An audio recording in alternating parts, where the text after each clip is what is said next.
alegría el ser parte de la Escuela Sabática, un programa en el que podemos compartir la fe, participar de la misión mundial de la Iglesia y estudiar juntos la Biblia.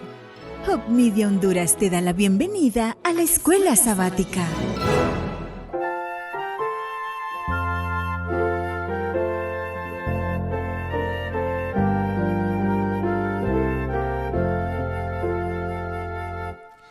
Feliz el día en que escogí servirte, mi Señor y Dios. Preciso es que mi gozo en ti lo muestre hoy con obra y voz. Soy feliz y en su favor me gozaré. En libertad y luz me vi cuando triunfó en mí la fe, y el raudal carmesí salud de mi alma enferma fue. Del mundo oscuro ya salí, de Cristo soy y mío es Él, su senda con placer seguí, resuelto a serle siempre fiel. Soy feliz y en su favor me gozaré. En libertad y luz me vi cuando triunfó en mí la fe, y el raudal carmesí salud de mi alma enferma fue. Reposa débil corazón, a tus contiendas pon ya fin, tendrás más noble posesión y parte en superior festín. Soy feliz y en su favor me gozaré.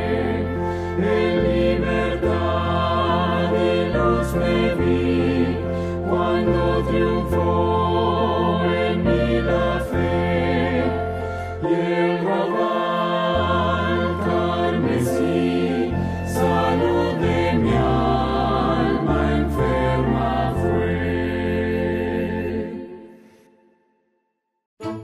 Mapsi Leboy fue la primera mujer misionera enviada por la Junta de Misiones Extranjeras. Mapsi nació en 1851, en Kent, Inglaterra. Después que falleció su padre, su familia se mudó a Estados Unidos, donde conocieron el mensaje adventista. Una visita de Jane y Elena White los convenció a mudarse a Barclay, Michigan, donde estaban las oficinas generales de la iglesia. Hacía 10 años que Matt era adventista cuando fue llamada a servir como misionera. En 1877 dejó Europa, donde sirvió ocasionalmente en Suiza e Inglaterra. Luego de varios años en Europa, Matt regresó a Estados Unidos a tiempo para asistir al segundo congreso anual de la Asociación General de Escuelas Sabáticas realizado en Barclay, Michigan. Allí conoció a otro participante, el viudo Charles L. Boyd. La pareja se casó en 1879 y tuvo 2 hijas. Los Boyd fueron parte del primer grupo de misioneros adventistas enviados a la ciudad del Cabo, Sudáfrica. Su hija menor, Ethel, de 3 años y medio, murió en África. La familia permaneció en África por casi 4 años antes de volver a Estados Unidos. Llegaron a Barclay a tiempo para asistir al Congreso de la Asociación General de 1891. En este Congreso de la Asociación General, Charlie fue nombrado presidente de la Asociación del Río en Nashville, Tennessee. Los Boyd fueron los primeros obreros en el sur de Estados Unidos y lucharon para romper las barreras raciales en respuesta al llamado de Elena de White. Formaron una iglesia que permitía a los miembros negros y blancos trabajar juntos. En 1898, ella y Charles estaban en Asheville, Carolina del Norte, cuando Charles murió. Después de la muerte de Charles, Elena de White invitó a Matt y a su familia a Australia para ayudar a la recientemente creada Escuela de Appendeu.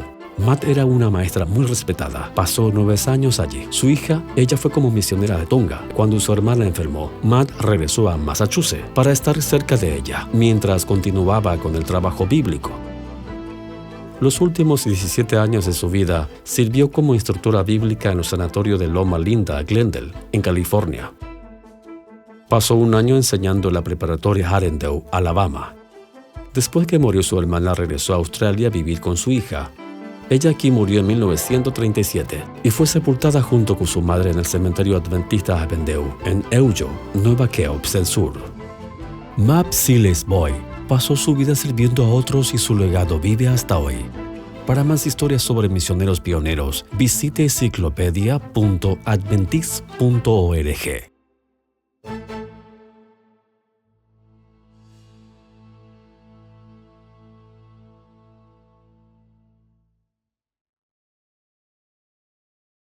Gracias por acompañarnos en Lecciones de Vida o Lecciones de la Escuela Sabática. El conflicto cósmico afecta a cada ser humano a diario y al universo en general. Satanás intenta usurpar la adoración que se le debe solamente a Dios, pero al final será derrotado. La lección de hoy subraya 3 nociones principales. Número 1. El conflicto cósmico no es una batalla dualista de poderes omnipotentes. El conflicto cósmico se centra en la perfección moral del carácter de Dios.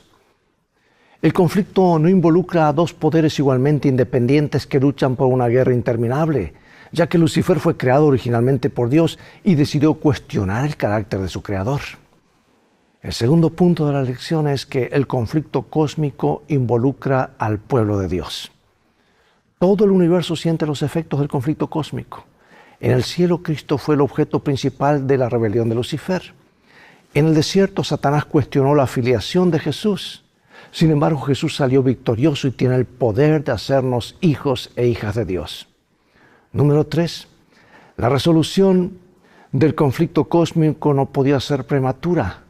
Llegaría un día en que Dios finalmente pondría fin al mal y pondrá fin al mal. Mientras tanto, se permite que el mal llegue a su madurez para que todos los seres creados puedan ver en su verdadera luz las falsas acusaciones que se han hecho contra el gobierno divino. En resumen, ¿de qué manera el hecho de que nos enfrentemos a diario a los efectos del conflicto cósmico debería hacernos aún más conscientes y dispuestos a depender de Dios en todo momento? En un momento más regresaré. Toma tu Biblia, ábrela en Génesis capítulo 3, por favor, y ya estaremos para estudiarla juntos.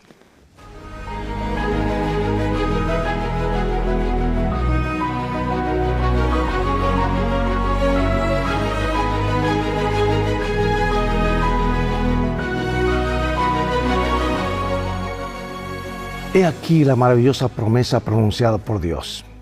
Y pondré enemistad entre ti y la mujer, y entre tu simiente y la simiente suya. Esta te herirá en la cabeza y tú le herirás en el calcañar. La gran controversia entre Cristo y Satanás está en el centro de la teología bíblica. Aunque la idea de un conflicto cósmico entre Dios y las criaturas celestiales que han caído y se han rebelado contra Él es un motivo destacado de las Escrituras y también prevalece en gran parte de la tradición cristiana, muchos cristianos la han rechazado o descuidado por completo. Sin embargo, desde una perspectiva bíblica, el tema de un conflicto cósmico es que el reino de Dios se opone al diablo y sus ángeles, pues no es algo que podamos descuidar sin perder la esencia misma de las narraciones bíblicas. Tenemos que tener esto en cuenta. Es el gran marco, es el big picture, como dicen en inglés. Por ejemplo, los evangelios contienen numerosas referencias del diablo y los demonios que se oponen a Dios. Y para empezar nuestro estudio hoy abordaremos cómo se podría responder a las siguientes 2 preguntas en base a algunos pasajes bíblicos cruciales. Número 1. ¿Dónde enseña la Escritura que existe un conflicto cósmico entre Dios y Satanás? Y número 2. ¿Cuál es la naturaleza de ese conflicto según las Escrituras? Vamos a ver esto. Jesús habló claramente acerca de este conflicto. ¿Cómo nos ayuda esta parábola a entender la existencia del mal en nuestro mundo? Vamos a San Mateo capítulo 13. Les refirió otra parábola diciendo: el reino de los cielos es semejante a un hombre que sembró buena semilla en su campo. Pero mientras dormían los hombres, vino un enemigo y sembró cizaña entre el trigo y se fue. Y cuando salió la hierba y dio fruto, entonces apareció también la cizaña. Vinieron entonces los siervos del padre de familia y le dijeron: Señor, ¿no sembraste buena semilla en tu campo? ¿De dónde pues tienes cizaña? Jesús cuenta la historia aquí de un agricultor que siembra solo semillas buenas en su campo. Sin embargo, la cizaña brota entre el trigo. Y al ver esto, los criados del propietario le preguntan: Señor, ¿no sembraste la buena semilla en tu campo? ¿Por qué tienes cizaña? Esto se asemeja a la pregunta que se oye a menudo acerca del problema del mal. Si el mundo era perfecto cuando salió de las manos de Dios, ¿por qué hay enfermedad en él? Bueno, Jesús dijo en San Mateo capítulo 13 lo siguiente. Él les dijo: un enemigo ha hecho esto. Y los siervos le dijeron: ¿quieres pues que vayamos y las arranquemos? Y él dijo: no sea que al arrancar la cizaña arranquéis también con ella el trigo. Dejad crecer juntamente lo uno y lo otro hasta la siega. Y al tiempo de la siega yo diré a los segadores: recoged primero la cizaña y atadle manojos para quemarla, pero recoged el trigo en mi granero. Respondiendo, él les dijo: el que siembra la buena semilla es el Hijo del Hombre. El campo es el mundo. La buena semilla son los hijos del reino y la cizaña son los hijos del malo. El enemigo que la sembró es el diablo. La siega es el fin del siglo y los segadores son los ángeles. De manera que como se arranca la cizaña y se quema en el fuego, así será al fin de este siglo, o sea, al fin del mundo. ¿Sabes que esta historia ilumina la naturaleza del conflicto cósmico? El amo responde a la pregunta de su criado y dice: un enemigo ha hecho esto. Y más adelante Jesús identifica al que siembra la buena semilla como al Hijo del Hombre, que es el propio Jesús, y explica que el campo es el mundo y que el enemigo que sembró la cizaña es el diablo, describiendo explícitamente un conflicto cósmico entre Cristo y Satanás. ¿Por qué existe el mal en el mundo? El mal es el resultado del enemigo, el diablo, que se opone al amo. Un enemigo hizo esto. Y esta respuesta, sin embargo, provoca la siguiente pregunta: ¿quieres que vayamos y la arranquemos? En otras palabras, ¿por qué no desarraigar el mal inmediatamente? El amo dijo entonces: no, para que al sacar la cizaña no arranquen también el trigo. Dejen crecer juntos lo uno y lo otro hasta la siega, y al tiempo de la siega yo diré a los segadores: arranquen primero la cizaña y aten a manojos para quemarla, pero junten el trigo en mi granero.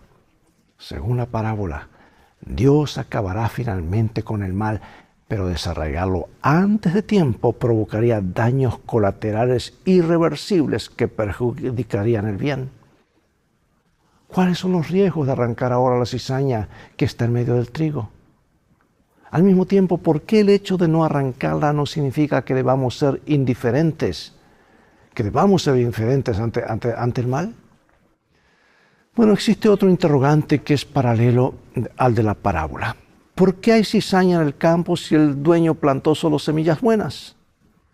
Si Dios creó el mundo completamente bueno, ¿cómo surgió aquí el mal? Vamos al comienzo, Génesis 1:31, y nos dice así la Escritura: y vio Dios que todo lo que había hecho, y aquí era bueno en gran manera. Y fue la tarde y la mañana el día sexto. ¿Qué revelan las palabras de Dios acerca de la creación cuando Dios terminó? ¿Y por qué es importante la respuesta a esta pregunta? El mundo era bueno en gran manera cuando Dios lo creó. Y en Génesis 1 no hay, mejor dicho, ningún indicio de maldad en la creación de este planeta por parte de Dios. ¿Cómo entonces llegó el mal a la experiencia humana? La misma Biblia tiene la respuesta.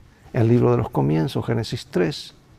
Pero la serpiente era astuta más que todos los animales del campo que Jehová Dios había hecho, la cual dijo a la mujer: ¿con qué Dios os ha dicho no comáis de todo árbol del huerto?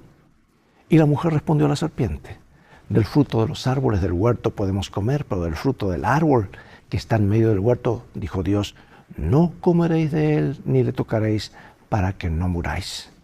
Entonces la serpiente dijo a la mujer: no moriréis, sino sabe Dios que el día que comáis de él serán abiertos vuestros ojos y seréis como Dios, sabiendo el bien y el mal. Vio la mujer que el árbol era bueno para comer y que era agradable a los ojos, y árbol codiciable para alcanzar sabiduría. Y tomó de su fruto y comió, y dio también a su marido, el cual comió así como ella. Entonces fueron abiertos los ojos de ambos y conocieron que estaban desnudos, Entonces cosieron hojas de higuera y se hicieron delantales. Amados, en este rato vemos mentiras dichas por la serpiente antigua de Apocalipsis 2, identificada allí como el diablo mismo, acerca del carácter de Dios. La serpiente primero utiliza una pregunta para poner en duda el mandato de Dios, casi invirtiendo en esa pregunta lo que Dios había ordenado. Y luego desafía directamente lo que Dios había dicho, asegurando a Eva: no morirás. Alguien, la serpiente o Dios, mintió a Eva. ¿Quién ahora debería decir a quién creería? Y aquí, en otras partes de la Escritura, la naturaleza de este conflicto tiene que ver principalmente con qué y a quién creer, lo que en sí mismo está integralmente relacionado con el amor. Ello se debe a que nuestro concepto acerca de alguien, qué clase de persona es y si se puede confiar en ella, influye profundamente en nuestra decisión de amar y confiar en ella, y en ese caso, de escucharla y aceptar lo que nos diga. Y ahora nuestro versículo de memoria leído al comienzo, Génesis 3:15: enemistad pondré entre ti y la mujer, y tu simiente y la simiente suya. Esta te herirá en la cabeza y tú le herirás en el calcañar.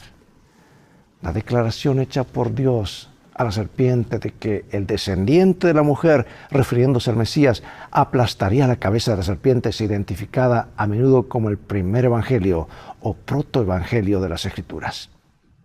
¿Cómo refuerza esto la realidad del conflicto y al mismo tiempo nos da esperanza en medio de él? Regresemos un poquito más en el tiempo y vayamos al origen del conflicto en el cielo.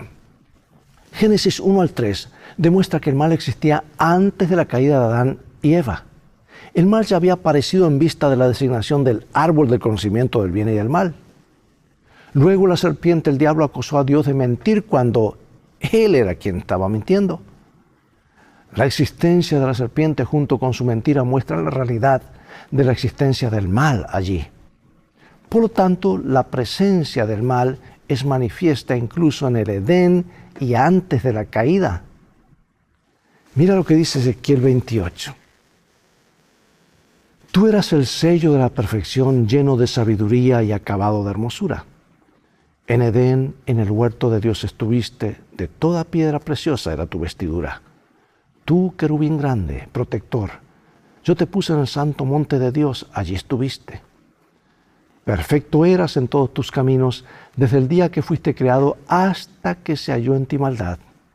Se enalteció tu corazón a causa de tu hermosura, corrompiste tu sabiduría a causa de tu esplendor. Espanto serás y para siempre dejarás de ser. Según este pasaje, el origen del mal y del conflicto cósmico comenzó en el cielo. Antes de caer, el ser que llegó a ser conocido como Satanás era un querubín o ángel protector. Además de ser identificado como un querubín, era el modelo de la perfección, lleno de sabiduría y acabado en hermosura.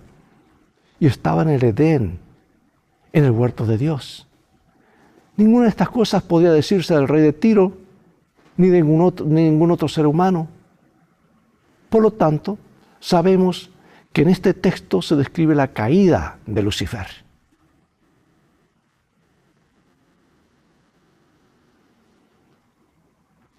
Los siguientes versículos nos arrojan más luz sobre el gran conflicto. Isaías 14. ¿Cómo caíste del cielo, oh lucero, hijo de la mañana? Cortado fuiste por tierra, tú que debilitabas a las naciones. Tú que decías en tu corazón, subiré al cielo, en lo alto, junto a las estrellas de Dios, levantaré mi trono. Y en el monte del testimonio me sentaré, a los lados del norte, sobre las alturas de las nubes subiré, y seré semejante al Altísimo. Mas tú derribado eres hasta el Seol, a los lados del abismo. Según Isaías 14, Lucifer decidió exaltarse y hacerse semejante a Dios. Y este versículo complementa lo que vimos de Ezequiel 28, donde se dice que su corazón se enalteció a causa de su hermosura, lo que debería haberlo llevado a glorificar al Dios que lo hizo hermoso. En cambio, se volvió orgulloso. Pero aún ese orgullo lo condujo a pretender ocupar el lugar de Dios y a calumniarlo. La expresión hebrea traducida como contrataciones o intenso trato comercial en Ezequiel 28 también significa calumnia, una indicación de cómo Satanás opera contra Dios y contra nosotros, calumniando, ¿Sabes que el afán de Satanás por usurpar el trono de Dios también se revela en los relatos de Mateo 4 y Lucas 4 acerca de las tentaciones de Jesús? En el sorprendente encuentro entre Jesús y el tentador se revela mucho acerca de la naturaleza del conflicto. Y aquí vemos la realidad en la gran controversia entre Cristo y Satanás, pero representada en términos crudos y gráficos. Dice que el Espíritu había guiado a Jesús al desierto con el propósito expreso de que Jesús fuera tentado por el diablo. Y antes de afrontar ese encuentro preestablecido, Jesús ayunó durante 40 días. Y cuando el diablo llegó, tentó a Jesús para que convirtiera las piedras en pan, tratando así de aprovechar el hambre extremo de Jesús.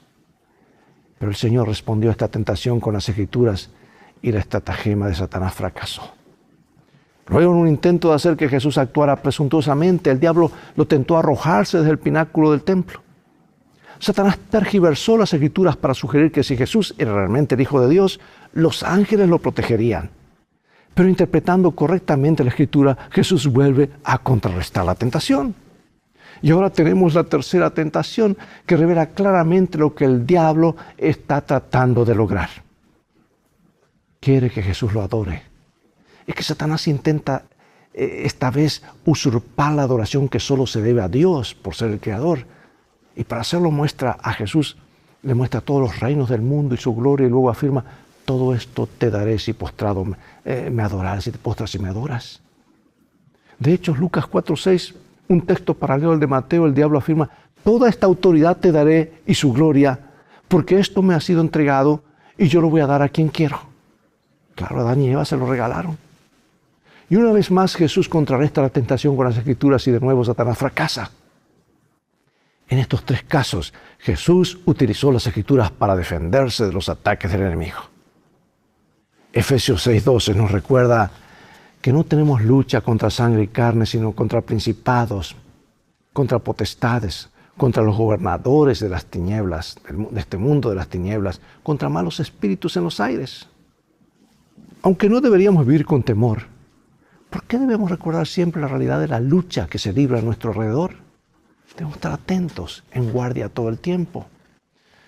Hemos visto algunos pasajes que revelan un conflicto cósmico entre Dios y Satanás. Pero ¿cómo es posible tal conflicto? ¿Cómo podría alguien oponerse al Dios omnipotente? Si el conflicto cósmico fuera una mera cuestión de poder, habría terminado antes de empezar. Debe pues ser de otro tipo. Y de hecho las Escrituras revelan que el conflicto es una disputa en torno al carácter de Dios. Un conflicto acerca de las acusaciones difamatorias hechas por el diablo contra Dios, en el sentido de que, entre otras cosas, este no es totalmente bueno y amoroso. Estas afirmaciones que el diablo lanzó allí en las tres tentaciones no pueden ser contrarrestadas mediante el poder o la fuerza, sino comparando los dos caracteres en pugna. Aquí una cita reveladora de alguien a quien Dios le mostró en visión más detalles del gran conflicto. Te recomiendo este libro, El conflicto de los siglos. En su trato con el pecado, Dios solo podía emplear la justicia y la verdad. Satanás podía usar lo que Dios no podía usar, la adulación y el engaño. Satanás había tratado de falsificar la palabra de Dios y había representado de un modo falso su plan de gobierno ante los ángeles y sostenía que Dios no era justo al imponer leyes y reglas sobre los habitantes del cielo, que al exigir sumisión y obediencia de sus criaturas solo estaba buscando la exaltación de sí mismo.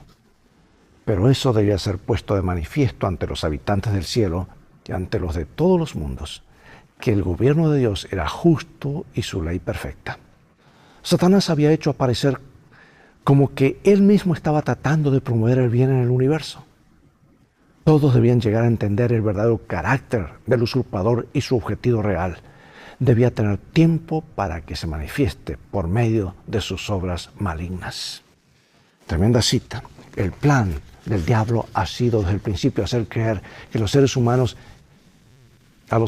que Dios no es realmente justo y amoroso y que su ley es opresiva y perjudicial para ellos. Y tristemente muchas iglesias están metidas en esto, creyendo esa misma mentira.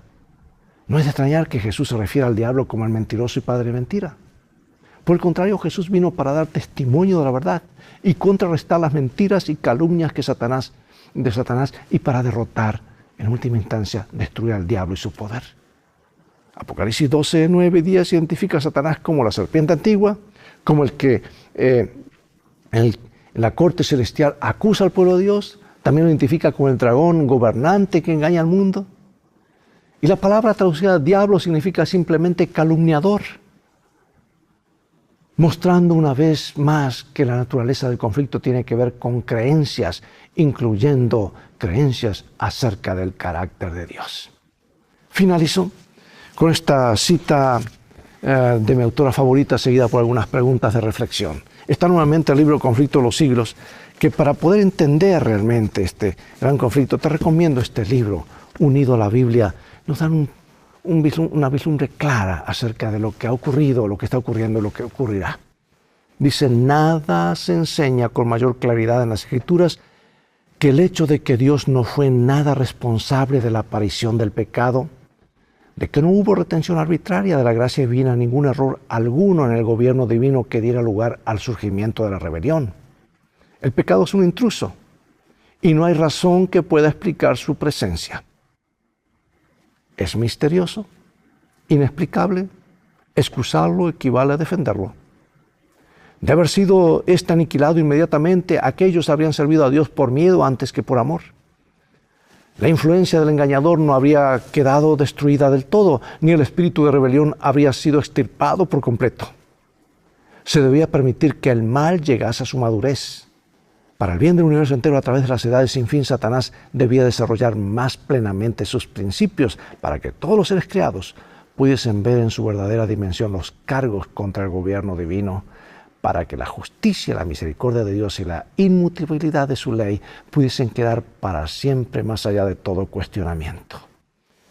Así es, ¿por qué un conflicto en relación con el carácter es más significativo que uno en torno al mero poder, al simple poder? ¿De qué manera la comprensión de la naturaleza del conflicto hace visible, por así decirlo, las formas en que tu vida, mi vida, podría ser un microcosmos del conflicto cósmico? ¿Cómo estás experimentando la realidad de este conflicto? ¿Cómo deberías responder para mostrar de qué lado estás realmente? Cada día estamos siendo probados. Cada día somos espectáculo al universo, mostrando de qué lado estamos. En nuestra mente, en nuestros pensamientos y en nuestras acciones. Oremos, Padre Celestial. Gracias porque aunque el conflicto ruge, aunque hay enemigos poderosos, sabemos que por cada ángel maligno hay 2 ángeles del Señor que nunca cayeron. Y estamos en ventaja, porque tenemos todo el poder de Dios y a disposición el Espíritu Santo y a Jesús que le dio en la cabeza al enemigo y pronto será su destrucción total. Mientras tanto, estamos en este mundo que es terreno todavía del adversario, donde lo reclama para sí, en este gran conflicto. Y queremos pedirte una cosa, que nos ayude a ser leales a ti, fieles ciudadanos de tu reino, mostrar claramente de qué lado estamos, que nuestras acciones reflejen lo que está en nuestros pensamientos, para que podamos ponernos siempre en línea, en armonía con los principios divinos y con la mente de Dios. Bendícenos, queremos ser triunfadores, tú lo sabes, porque lo pedimos en el nombre de Jesús. Amén. Bien, amigos y amigas, todo el tiempo que tenemos por hoy. Nuevamente llegó el momento de despedirnos, será hasta el próximo programa. Será la próxima semana de Lecciones de Vida, o puedes volver a repetirlo, a verlo durante la semana por internet. Invita a otros a sintonizar este canal y transfórmate tú en un canal de bendiciones. Mientras tanto, Dios te bendiga y recuerda, tú vales mucho para Jesús. Él te ama más de lo que puedes imaginar. Y en este viaje de la vida, las cosas van a terminar bien si hacemos de la Biblia nuestro GPS y a Jesús como nuestro guía. Maranata, Dios te bendiga.